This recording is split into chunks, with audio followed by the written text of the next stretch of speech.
Welcome, and thank you for joining Sleepy Historian. You don't need to prepare for anything tonight. There's nowhere you need to go, and nothing you need to remember. You can simply let your body settle, wherever you are, and allow your attention to soften. If it helps, you might let your breathing slow just a little. Not in any forced way, just enough to feel the quiet weight of the moment you're in. Tonight, you're not here to hear about kings or battles or great turning points. You're here for something smaller, something quieter, something that shaped medieval life far more completely than war ever did. You're here for the rules, not the famous ones, not the dramatic laws written in heavy books or enforced with spectacle, but the forgotten rules, the ones that filled every ordinary day. Rules about when you woke, how you stood, what you ate, what you wore, how long you rested, how loudly you spoke, and when you were expected to be silent. In medieval Europe, life was not primarily controlled by fear of punishment. That's a modern misunderstanding. Instead, life was shaped by something slower and more persistent. A constant presence of expectation. Rules so ordinary that they faded into the background. Rules followed not because someone was watching, but because everyone always was. You might imagine medieval people as living freely between moments of hardship, working when necessary, resting when they chose. But in reality, choice was rare. The structure of daily life was dense, thick with instruction, hour pressing gently against hour. Most people did not wake when they felt rested. They woke when they were told it was time, not by clocks. Clocks were rare, expensive, and often inaccurate. Instead, time arrived as sound. A bell in the distance. A bell carried on damp morning air. A bell that told you the day had begun, whether you were ready or not. And that bell was only the first. As you listen tonight, you'll slowly move through a medieval day, not as an observer standing apart, but as someone inside it, someone who must follow the same rhythms, the same quiet rules. You'll notice how often rules appear where you wouldn't expect them, how rest itself was regulated, how eating could become an obligation, how even standing still for too long could attract notice. This history isn't exciting, and that's precisely why it mattered. The most powerful systems are rarely dramatic. They don't shout, they repeat. And repetition, over years and decades, shapes the body and the mind in ways people rarely notice while it's happening. As you settle in, you might allow yourself to imagine what it would feel like to live without private time. Not because it was forbidden, but because it simply didn't exist as a concept. In medieval towns and villages, daily life unfolded in public. Doors were open, voices carried, movement was noticed. You were known by your habits, and habits, once seen, became expectations. If you rose too late, someone noticed. If you lingered too long at rest, someone noticed. If you spoke out of turn, or dressed above your station, or failed to appear where you were expected, someone noticed. And most of the time, nothing happened. That's what made the rules so effective. Correction didn't need to be constant. The awareness of being seen did the work quietly. Tonight's history is sometimes called boring. Rules about meals, rules about clothing, rules about when a door should be closed or a candle extinguished. But boredom, in this case, is misleading, because these rules shaped how medieval people understood themselves. They taught patience, endurance, restraint. They taught people not to expect comfort and not to question routine. As you listen, you may begin to notice something subtle, a sense of time slowing. That's intentional. Medieval life moved at the pace of daylight, weather, and human endurance. Not efficiency, not optimization, just continuation. You worked until the light faded. You rested when you were allowed. You ate what was permitted that day. And tomorrow, you did again. There was comfort in this predictability, but there was also quiet pressure. Because when every day follows rules, deviation becomes visible. Tonight, we'll explore rules that governed. When your day began and ended. How hard you were expected to work. What you could eat and when. How your body was presented to the world. How much rest was considered acceptable. And how silence itself could be a form of obedience. You don't need to remember details. You don't need to follow every thread. You can drift in and out, knowing the structure will hold, much like the rules once did. If you enjoy this kind of slow history, you're always welcome to return. Liking the video or subscribing simply helps others find their way here as well. But there's no urgency. Everything tonight moves at its own pace. For now, just imagine a medieval morning. The air is cool, the light is thin, and somewhere nearby, a bell begins to ring. Not loudly, not urgently, just enough to remind you that the day is no longer yours to shape. And as the sound fades, the rules quietly take their place again. Before your eyes are fully open, the sound reaches you. It doesn't arrive suddenly. It doesn't startle you awake. It spreads. A bell, somewhere beyond the walls of your home, begins to ring. Low, measured, unconcerned with whether you are already awake or not. You lie still for a moment, not because you're allowed to rest longer, but because the body takes time to accept what the sound means. The day has begun. In a medieval world, there is no personal timekeeping, no clock by the bed, no private decision about when to rise. Time belongs to the community, and the community announces it aloud. The bell you hear is not decorative. It is not symbolic. It is instruction. In towns, the church bell divides the day into segments that everyone understands without needing explanation. Morning prayer, work hours, midday pause, evening closure. In villages, the same rhythm exists, even if the bell is smaller or replaced by shouted calls or the familiar movement of others beginning their tasks. If you delay too long, you are not punished immediately. There is no knock at the door, but absence is visible. Others are already moving. Firewood is being handled. Animals are being led. Shutters are opening, and you are not among them. So you rise, not because you feel ready, but because readiness is irrelevant. You dress quickly, in clothes chosen not for comfort, but for appropriateness. The same garments as yesterday, worn, functional, recognizable. Clothing, too, follows rules, but those will come later. For now, the rule is simple. You are expected to be awake. In many medieval towns, bells ring as early as first light, especially during longer working seasons. In winter, the sound may come later, but the expectation remains. Time stretches differently here. Sleep is not measured in hours. It is measured in usefulness. You slept as long as was permitted. No longer. Inside the home, movement begins quietly. Not because silence is enforced, but because loudness early in the day is considered disorderly. Children are roused without ceremony. They're not asked if they are tired. Tiredness is assumed. The rule is not comfort. The rule is continuity. As you step outside, the air reminds you of the season. Cold settles into joints. Dampness clings to fabric. There is no question of staying inside because the weather is unpleasant. Work follows the bell, not the sky. And even on days when work is lighter, visibility matters. Being seen awake is often enough.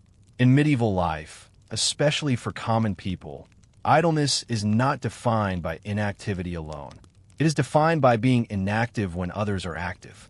If you're seen lingering too long near your doorway, if you stand without purpose while others pass, if you remain seated when movement is expected, these things accumulate quietly. No one writes them down. No one confronts you.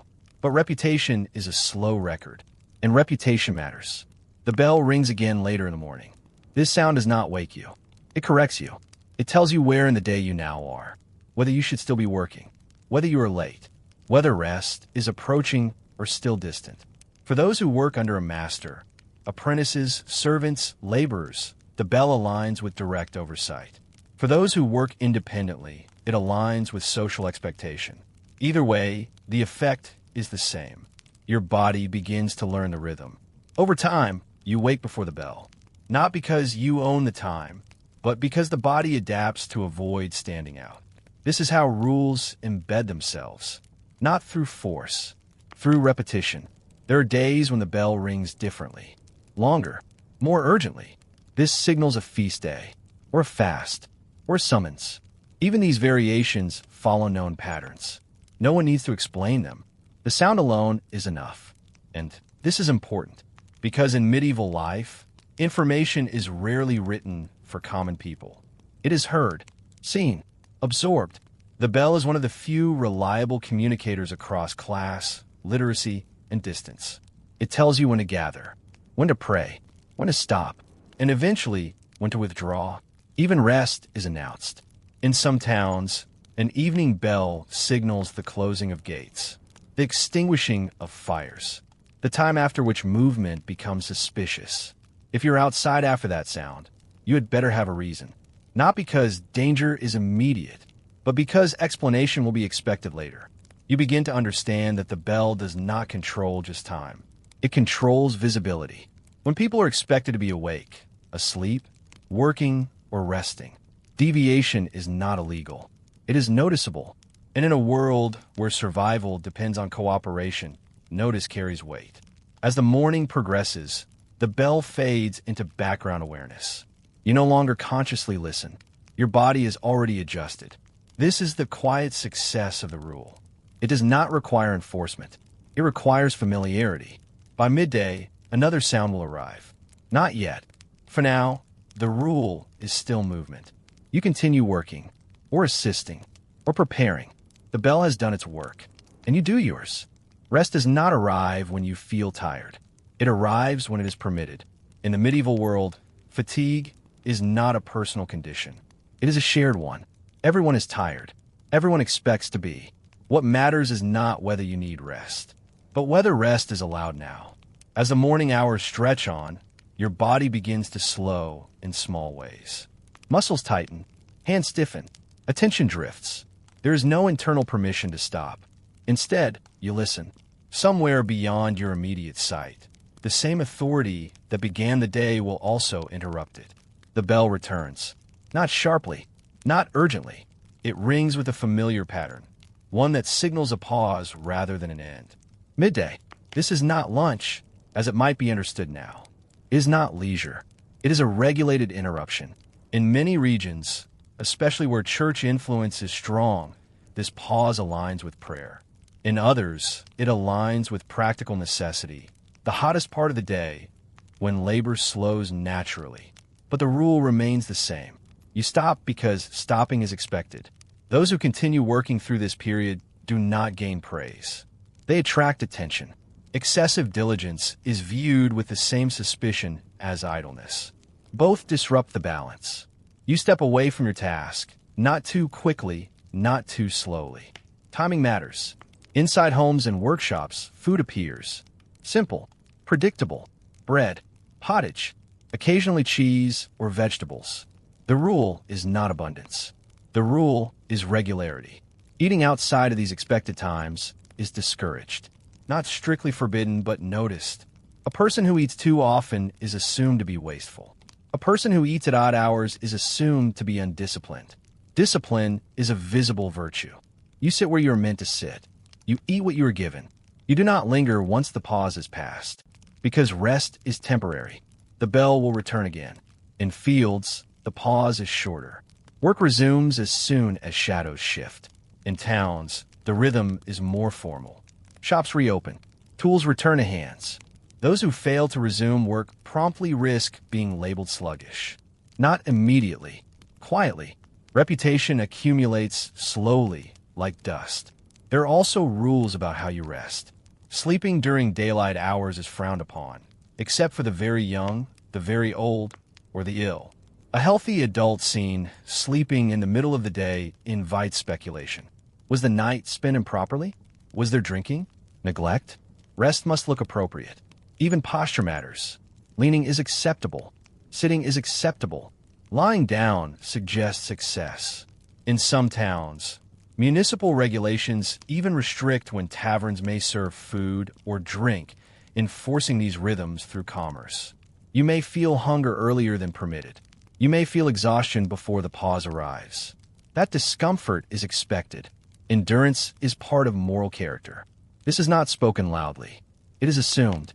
As afternoon approaches, fatigue deepens. The day does not ease. It simply continues. There is no concept of working until you're done. You work until the signal changes. This applies even in households. Meals are served when tradition dictates. Lights are extinguished when the community expects darkness. Private preference has little weight. Rest belongs to the group. As evening draws closer, another bell may sound, longer this time. This is not an invitation. It is a boundary. In towns with walls or gates, it marks closure. In villages, it marks withdrawal. You are expected to be inside soon. Fires are banked. Tools are put away. Those still moving about after this signal draw attention. Not fear, but curiosity. Curiosity can become judgment. Night is not a time for activity unless sanctioned. Travelers have explanations. Watchmen have authority. Others have questions waiting for them tomorrow. You retreat indoors. Rest finally arrives, not as comfort, but as relief. Your body settles because resistance is no longer required. Sleep is not romanticized. It is recovery. You lie down knowing the cycle will repeat. The bell will return. And when it does, rest will once again be withdrawn. This is the rule you live under. Not cruelty, not kindness. Rhythm. And rhythm, over time, becomes invisible. In the medieval world, rules are rarely enforced by confrontation. They are enforced by observation. You feel this most clearly not when you are told what to do, but when you realize how often you are watched without anyone appearing to watch you. Visibility is constant. Homes face one another. Work happens outdoors or near open doors. Streets are narrow. Voices carry. Privacy exists, but only in fragments. Because of this, one of the most important rules of daily life is not written anywhere. You must look correct. Correct in movement. Correct in posture. Correct in timing. It is not enough to complete your duties. They must be completed in a way that aligns with expectation. You learn this gradually. A pause that lasts a little too long draws a glance. A task done at an unusual hour invites a comment later, phrased as concern. You were up late. You started early. You seemed idle. These statements are not accusations. They are reminders. The rule is conformity without uniformity. Everyone's work is different, but everyone's rhythm must match. In towns, this is especially pronounced. Shopkeepers are expected to open at roughly the same time. Closing early, even if business is slow, is noticed. It suggests lack of commitment. Or worse, secrecy. Trades operate under guild regulations that specify hours, methods, and even acceptable materials. Deviation is not innovation. It is disorder. You follow these rules not because they're always logical, but because violation isolates you. Isolation is dangerous. Even in villages, where oversight is less formal, expectation is no weaker. If you finish your work early and sit quietly, you are expected to appear occupied. Mending, sorting, cleaning. Stillness without purpose invites interpretation. In medieval thinking, appearance and intent are closely linked. If you look idle, you may be assumed idle. If you look secretive, you may be assumed dishonest. The body becomes a signal. You stand when others stand. You move when others move. You rest when rest is permitted. Children learn this early. They are corrected gently at first. A word, a gesture. Later, correction becomes unnecessary. The rules are internalized. There are moments when this visibility is deliberately heightened. Market days, religious observances, public announcements. Attendance is expected. Absence is noted. Not attending church regularly does not always bring punishment. It brings questions. Questions linger. And questions affect trust. Trust determines whether neighbors will help you later, or remember you favorably when resources are scarce. Even illness must be visible to be believed. If you rest indoors too long without explanation, suspicion grows. Someone will visit, not officially, casually, to see, to confirm. Rules function best when they appear natural. That is their strength. You do not feel constrained every moment, only when you consider deviating. Then you remember the eyes. Not hostile, not cruel, simply present. As the day moves toward evening, visibility decreases, but expectation remains. Those seen lingering outside after dark are remembered. Those who keep to the rhythm blend back into safety. You end the day much as you began it, not alone, but among others who share the same constraints. This is how order persists, not through force, but through mutual awareness. You sleep knowing that tomorrow you will once again be seen, and so you will behave accordingly. Before you speak, before you move, before you're known by name, you are read. Clothing tells your story. In the medieval world, this is not metaphor. It is instruction. What you wear is not a private expression. It is a declaration of place. As you step outside in the morning, the fabric against your skin already communicates on your behalf. Wool, coarse and familiar. Linen, worn thin with washing. Colors faded by time and weather. These things are expected. They reassure. In many medieval societies, there exist laws, some written, some enforced only by habit, that govern who may wear what. They are called sumptuary laws. But even where such laws are not formally proclaimed, the rules still exist. You are not meant to dress above your station, nor far below it. Excess attracts attention. So does neglect. If you wear colors reserved for wealth or authority, deep reds, bright blues, rich purples, you invite scrutiny. Not because the fabric itself is forbidden, but because it suggests ambition. Ambition unsettles order. Likewise, dressing too plainly can raise questions. Are you hiding resources? Are you refusing proper respect to your role? The rule is balance. You dress as someone like you is expected to dress. Tailors understand this. So do dyers. So do neighbors. A garment that fits too well, that appears too new, that displays unnecessary ornament, is noticed immediately. Not with admiration, with curiosity. And curiosity, again, becomes memory. In towns, guild membership often determines acceptable attire. An apprentice should not dress like a master. A journeyman should not appear richer than his employer. Doing so threatens hierarchy. Hierarchy is stability. Even on feast days, when clothing improves slightly, the rules remain.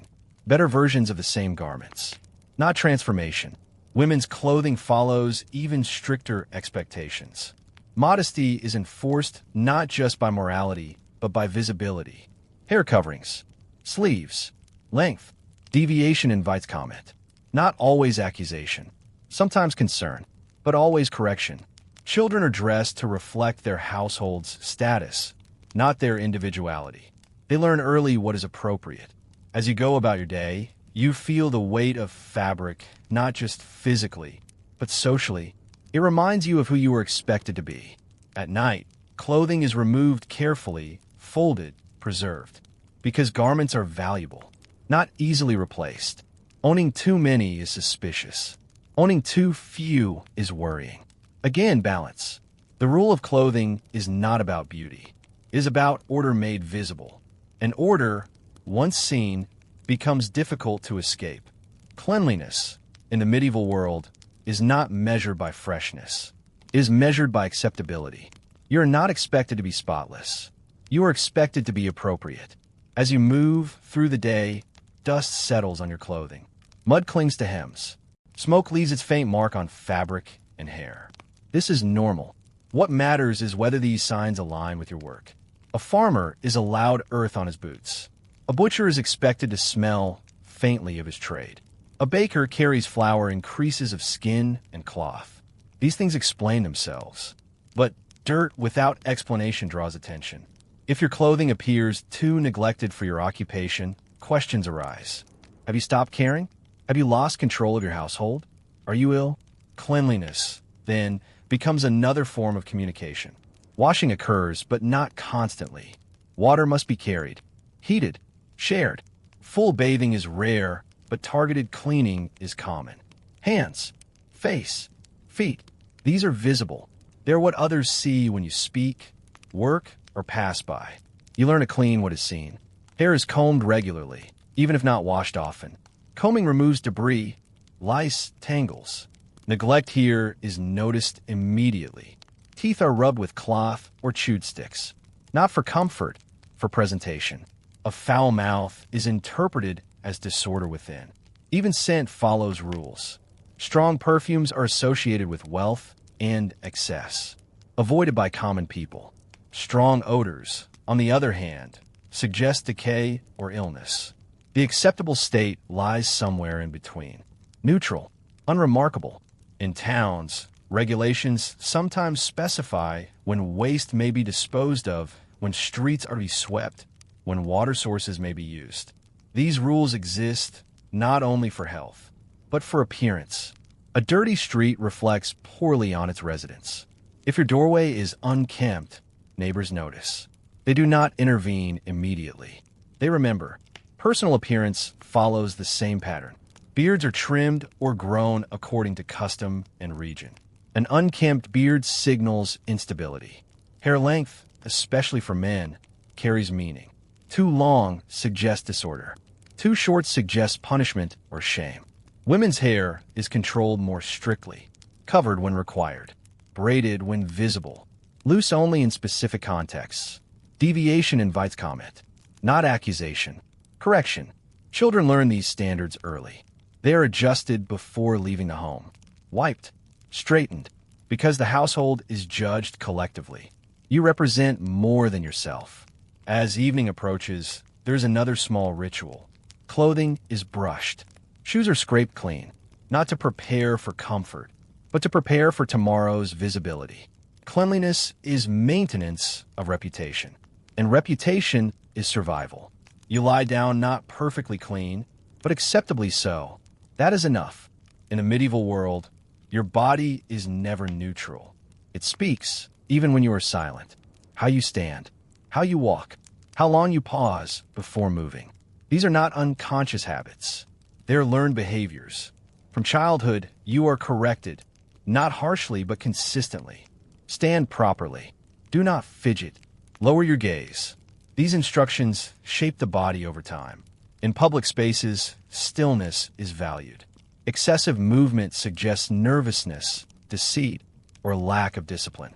You learn to keep your hands occupied when standing, to fold them, to rest them lightly. Crossed arms may appear defensive. Hands hidden may appear suspicious. Everything has implication. Walking too quickly suggests urgency without cause. Walking too slowly suggests idleness. The ideal pace is unremarkable. When speaking with others, distance matters. Too close is aggressive. Too far is dismissive. You watch how others position themselves and adjust accordingly. Eye contact is limited. Staring is disrespectful. Looking away too often suggests guilt or submission. The acceptable gaze depends on who stands before you. Toward those above you in status, the eyes lower naturally. Toward equals, they meet briefly, then move on. Toward those below, they remain steady but restrained. Laughter follows rules as well. Loud laughter in public is improper. Uncontrolled mirth suggests indulgence. Smiling, subtle, and brief is safer. Even gestures of greeting are regulated. Nods, small bows, removal of head coverings. Each carries meaning. Failure to perform them correctly does not usually result in punishment. It results in correction. A pause, a look, a comment made later. These are enough. During religious observances, bodily behavior becomes even more constrained. Kneeling, standing, bowing. Movement follows shared cues. Those who move too early or too late are noticed. Not because they are disruptive, but because they stand out. Standing out is rarely advantageous. In marketplaces, behavior loosens slightly. Voices rise, gestures expand. But even here, limits exist. Excessive bargaining appears greedy. Excessive silence appears distrustful. You learn to perform engagement without excess. Fatigue makes this harder. As the day wears on, maintaining appropriate posture requires effort. The body wants to slump, to lean, to rest, but visibility remains. You adjust, because the rule is not comfort. The rule is appearance of order. By evening, when light fades, the body relaxes slightly. Rules loosen as visibility decreases. Still, expectation remains. Those who behave improperly during daylight are remembered at night. Memory travels faster than the body. You in the day aware that your body has done more than work. It has performed belonging. And tomorrow, it will do so again. Hunger arrives quietly. It does not announce itself as an emergency. It settles in as a dull pressure, familiar enough to be ignored. In the medieval world, food is not a matter of preference. It is a matter of timing, availability, and acceptance. You do not decide what to eat. You decide whether to eat what is given. Meals follow rules just as strict as clothing or posture. There are times when eating is permitted, and times when it is not. Outside those moments, hunger is endured. Breakfast, as it might be understood now, does not exist for many people. The first meal often comes late in the morning or closer to midday. Until then, work is done on an empty stomach, or nearly so. This is not considered hardship. It is considered normal. Food is prepared in advance, often in large quantities meant to last days. Pottage simmers slowly, changing texture but not substance. Bread hardens, then softens again when soaked. Variety is rare. Predictability is valued. Eating the same food repeatedly is not a failure of imagination. It is stability. You learn to recognize nourishment by effect, not by taste. Does it sustain you? Does it last? Flavor is secondary. Rules also govern how food is eaten. In many households, there's a strict order. Those of higher status eat first. Others wait. Children wait longest. This is not cruelty. It is structure. Eating out of turn is not punished harshly, but it is remembered. Portions are not equal. They are appropriate. Taking more than expected signals greed. Taking less signals disrespect or illness. You take what is offered and no more. Silence often accompanies meals. Not always, but restraint is expected. Talking while eating suggests lack of discipline. Meals are functional pauses, not social events. Even feast days follow rules. Yes, there is more food. Yes, there is more variety. But restraint remains visible. Overindulgence is frowned upon. A person who eats too much reveals poor self-control. This is especially true during religious fasts. On fast days, rules tighten. Certain foods are forbidden. Meat, dairy, eggs. The body is expected to notice the absence. Discomfort is intentional. Hunger becomes a reminder of obedience. Those who ignore fasts may escape immediate consequence, but not observation. Someone will notice. Someone will remember. In villages, shared meals reinforce these norms. Everyone sees what everyone eats. Privacy is limited. You do not snack. You do not eat alone unless illness requires it. Food is communal, even when portions differ. As evening approaches, the final meal is taken early. After that, hunger returns. You accept it. Eating late is discouraged. It disrupts sleep. It suggests success. So you endure the emptiness. Hunger becomes background sensation. Like cold, like fatigue, it does not demand action. It simply exists. And tomorrow, it will return again, familiar and expected. In medieval life, the body is never free. It obeys seasons, religious calendars, and social expectation. Even appetite is guided, not allowed. Fasting is perhaps the most noticeable example. Days without meat, eggs, or dairy arrive with quiet regularity. The rules are clear, though not always written for the common household. You learn them by observation, by repetition, by subtle correction. On a fast day, a monk or townsman might wake, eat a thin porridge, and go about work with a gnawing emptiness at the belly. The body notices. The mind notices. But society has said, endure. Hunger is discipline. It is moral. It is ordinary. It is expected.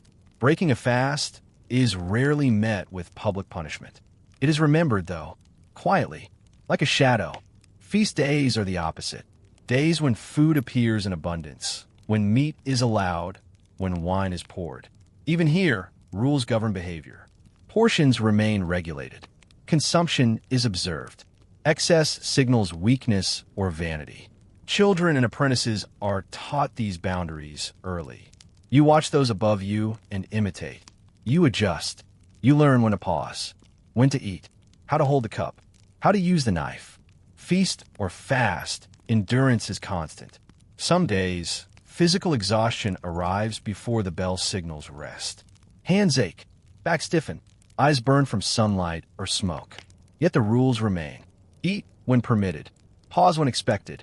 Sleep when announced. Your body becomes a patient witness to these structures. Hunger, fatigue, discomfort, all are measured against the rhythm of society. There are moments when the rules appear arbitrary. A meal too early, a delay in cooking, a feast that seems excessive. Even then, endurance teaches you to comply. You learn patience, not out of desire, but out of necessity. By evening, the final fast or feast-related rules converge. Dinner is consumed at the appointed hour. The body absorbs what it can. Sleep arrives shortly after, regulated by observation and habit. And though hunger may return in the night, it is quiet, subtle, expected. The medieval world does not coddle appetite. It teaches endurance. And in that endurance, life continues. In medieval life, your body obeys more than bells, visibility, and food. It obeys work, daily labor, rhythm imposed not by personal inclination, but by necessity and observation. From sunrise, motion is choreographed. Every step, every gesture is measured. You lift, carry, bend, kneel, and reach according to task and season. Your shoulders and back remember repetition. Muscles harden slowly. Tendons tighten, then release. Endurance grows quietly over years. Tasks themselves are rarely sudden. They are continuous, repetitive, expected. In the fields, you follow the sun and the soil. Plowing, planting, weeding, harvesting. Each season dictates the type, pace, and intensity of labor. In towns, work occurs in small workshops or at stalls. You saw, you hammer, you mend, you sort. Each movement is guided by prior instruction and communal rhythm. No one shouts. No one hurries you beyond necessity. Yet deviation is noticeable. Rules govern when and how work is done. Not all of them are written. Most are absorbed through observation and correction. Apprentices learn slowly. Mistakes are corrected gently. A hand positioned incorrectly. A step out of rhythm. A pause too long. Over time, the body learns its acceptable movements. It functions with minimal conscious thought. Muscle memory becomes morality. You do not stop because you are tired. You stop when the signal arrives. The bell, the sun, the community's rhythm. Even walking from one task to another is regulated by expectation. You do not dash. You do not linger unnecessarily. Pace is unremarkable. Fatigue accumulates. Your legs ache. Your hands throb. Your mind drifts at times. But endurance is silent. Those who appear exhausted before the signal passes are noticed. Those who are too vigorous after the pause are noticed. Balance is maintained not through warning or punishment, but through quiet, constant observation. In households, the rule is similar. Children sweep, fetch water, tend to animals. Adults carry heavier loads, manage fires, bake bread. Even the idle moments are filled with subtle labor. Arranging, cleaning, preparing. Movement itself becomes part of survival. To do nothing at the wrong time risks suspicion. To do too much risks mistake. To appear natural while accomplishing tasks is the ideal. Over the course of a long day, you begin to feel your body not as yours, but as part of a collective rhythm. You move in harmony with others. You rest when they rest. You labor when they labor. Your discomfort is shared. Your endurance is communal. Evenings arrive slowly. Light diminishes. Shadows lengthen across fields and streets. The bell rings once more, signaling the closure of the day. Your body wants to stop before it is instructed. It wants relief, but the rules have been learned well. When you finally cease work, it is neither sudden nor triumphant. It is a gentle easing. The day has been survived. Not enjoyed, not conquered, survived. And tomorrow, it will begin again. In the medieval world, survival is as much social as it is physical. The rules you follow do not end with clothing, posture, or labor. They extend into how you relate to others, quietly, consistently, without question. From early childhood, you learn the hierarchy. Family, household, community, town, guild, church. Each layer carries its own expectations. Disobey one, and whispers follow. Disobey several, and isolation becomes possible. Obedience is expected, not loudly enforced, not constantly monitored, but remembered. You notice it in small ways. A nod to an elder, a step back when someone of higher status approaches, the silent pause before speaking. The careful choice of words. Even laughter is moderated. Overfamiliarity can offend. Restraint demonstrates understanding. Rules vary by station. A servant may bow often and speak rarely. A craftsman may interact freely with peers, but defer to masters in decisions. A noble's movements are scrutinized by equals, inferiors, and observers alike. Violation is rarely dramatic. A misstep in posture. A question asked at the wrong time. A word spoken without permission. No one shouts. No one punishes immediately. Yet the memory of the action travels. It affects trust. It affects perception. It affects opportunity. You adjust subtly. Your body, trained over decades, becomes a map of expectation. Gestures, glances, steps, all measured. Rehearsed. Internalized. Even fatigue must be contained. A yawn, a slouch, a pause too long. Each can suggest laziness or disrespect. So you endure quietly. Your body obedient, your mind patient. Silence carries meaning. Not all communication requires sound. Watching, being watched, reacting appropriately, this is social navigation. In marketplaces, social rules merge with commerce. Respect is currency. You exchange goods, words, and glances in careful proportion. Excessive eagerness signals desperation. Excessive reserve signals suspicion. Even during festivals or public gatherings, the rules remain. Dancing, singing, or speaking loudly are permitted only within context. The right gestures at the right time demonstrate belonging. Those who step out of rhythm, too much, too little, are remembered. They may be corrected softly, or simply noted for the future. By nightfall, these rules remain. You retreat to home, but the lessons persist. Family interactions, quiet conversation, preparation for the next day, all continue to reinforce obedience. It is not harshness that maintains order. It is quiet consistency. And in this obedience, life continues. You survive. You endure. You are part of the pattern. Words are not casual in the medieval world. They carry weight.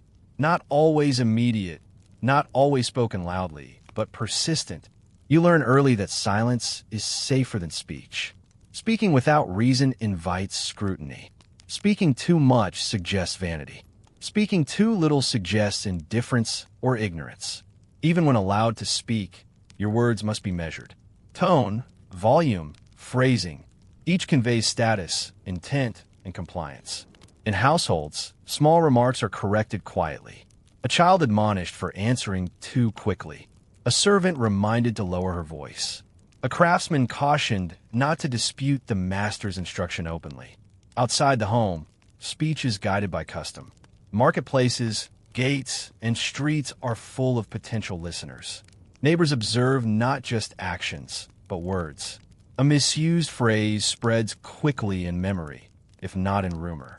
You learn to speak minimally, only when necessary, only when beneficial. Even laughter and exclamations are moderated.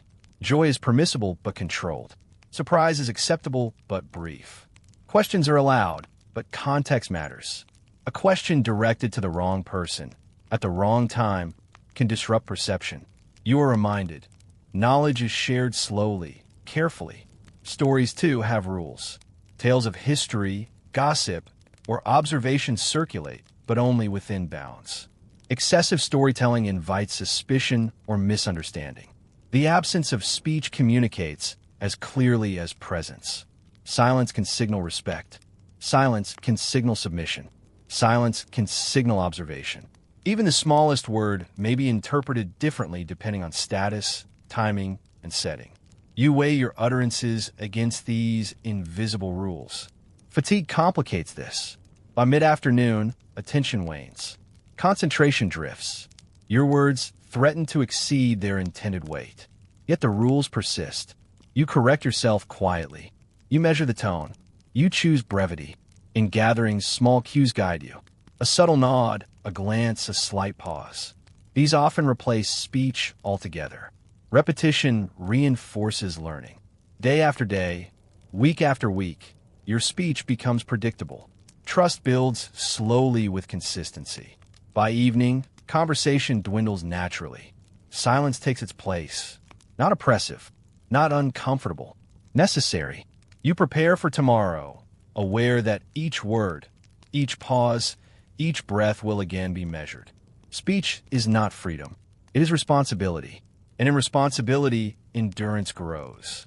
In the medieval world, tradition is not optional. It is a force that shapes life quietly but persistently, like the slow rise and fall of tides. From birth, you're introduced to customs that govern daily life. Some are practical, some are symbolic. Most are both. Rituals of the home mark the day. Lighting the hearth, tending animals, preparing food in prescribed ways. These small acts appear mundane, yet they are essential. They reinforce rhythm. They confirm belonging. They anchor memory. Religious observances dictate the larger framework. The calendar is filled with holy days, saints' days, and fasts. Participation is expected. Deviation is noticeable. Correct timing and behavior matter as much as attendance. Even in leisure, tradition guides conduct. Games, songs, storytelling all follow established rules. Improvisation is limited. Novelty is cautious. You do not question tradition openly. You follow it, learn it, and pass it on. The rules are reinforced socially. Neighbors watch. Elders guide. Peers model behavior. Failure to observe tradition invites subtle correction. A look, a comment, a remembered action that affects future trust. Children internalize these lessons gradually. They witness repetition, not lectures. They feel rhythm, not pressure. The body learns the cadence of expectation. The hands, the feet, the posture all fall in a line with what is known, what is done, what is remembered. Even discomfort is absorbed into this rhythm. Cold, hunger, fatigue, all are endured within the framework of expectation. Tradition is cumulative. It survives because deviation is noticed and discouraged quietly, persistently. You come to understand that obedience is not just about avoiding punishment. It is about participating in the continuity of life. It is about belonging. It is about endurance.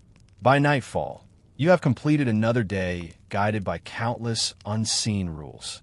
Your body, your mind, and your voice have all adhered to expectation. You rest with the quiet knowledge that tomorrow will require the same care, the same attentiveness, the same obedience. And in that continuity, you survive. Not loudly, not dramatically, simply. Endurance is tradition. Obedience is survival. And life, though constrained, flows quietly forward. As the night deepens, you sit quietly, perhaps by a small fire, or leaning against the cool stone of a wall. The world beyond your home is dark, and the streets are empty. Even the wind moves softly, as though mindful of the people still awake. You feel the day behind you, long and measured, filled with rules, endurance, and quiet labor. It has been lived carefully, as it always must be. You begin to think of the patterns that have guided your life. The invisible laws of appearance, movement, speech, and obedience. The rules for eating, for resting, for being visible. They are neither harsh nor cruel. They are simply constant, persistent, ever present. Perhaps you notice how small gestures now feel natural. How sitting upright, how pausing before speaking, how folding your hands. These things have become second nature. The body remembers what the mind may forget, and the mind remembers the rhythm of survival. Order, you realize, is everywhere. It flows through your clothing, your movements, your meals, your words.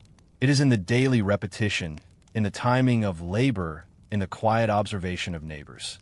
It is in the endurance that carries life forward. You rest, but even sleep is framed by expectation. The hearth warms your back. The blanket folds neatly. Your body, weary yet disciplined, lies in anticipation of the coming day. Rules have shaped it, and they will continue to shape it. Even in comfort, you carry echoes of a world governed by subtle constraint. The knowledge that life, in its simplest form, is about balance, about fitting within the visible and invisible patterns around you. Perhaps you consider how much of your current life is quieter, easier. The roads may be smoother, the food more plentiful, the rules less immediate. Yet there is a sense of continuity, a reminder that the persistence of structure is timeless. In these quiet hours, reflection is gentle. You do not feel urgency. You do not feel triumph. You only feel the slow movement of life, carried on the discipline of body and mind, guided by what has been learned and observed. Some did not wake again in earlier times.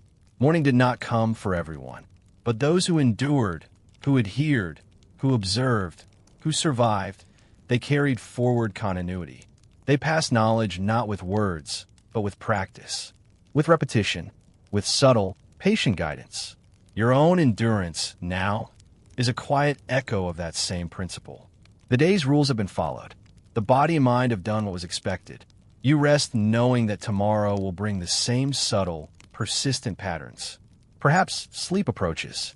Perhaps your eyes grow heavy as the flicker of the fire or the dim glow of candlelight illuminates the space around you. Your breathing slows. The mind drifts.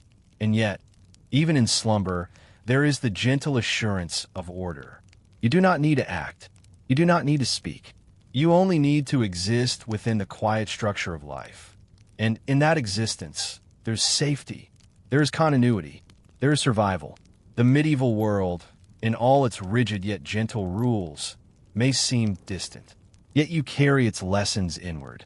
In discipline, in endurance, in subtle observation. Even centuries later, these quiet principles of order remain comprehensible. They remind you that survival is not only a matter of strength. It is a matter of patience, observation, consistency. As night deepens, you release tension in your body. Shoulders relax, hands unfold, feet rest. The world outside grows quieter still. And inside, you lie prepared to greet the next day, calm, aware, patient. Sleep arrives slowly, and that is all it needs to do. The rules of medieval life fade into your consciousness, gentle and rhythmic. They are not burdens now. They are patterns, comfortable yet instructive. And as the night continues, as your breath evens and deepens, the sense of endurance, of measured living, of quiet survival persists, unseen but felt. In this way, you are connected to a past long gone, yet remarkably alive. Through rules, through observation, through repetition, through endurance, life continues. And tomorrow, though unseen, will follow its own quiet rhythm. The world has not ended. It has persisted, and so have you.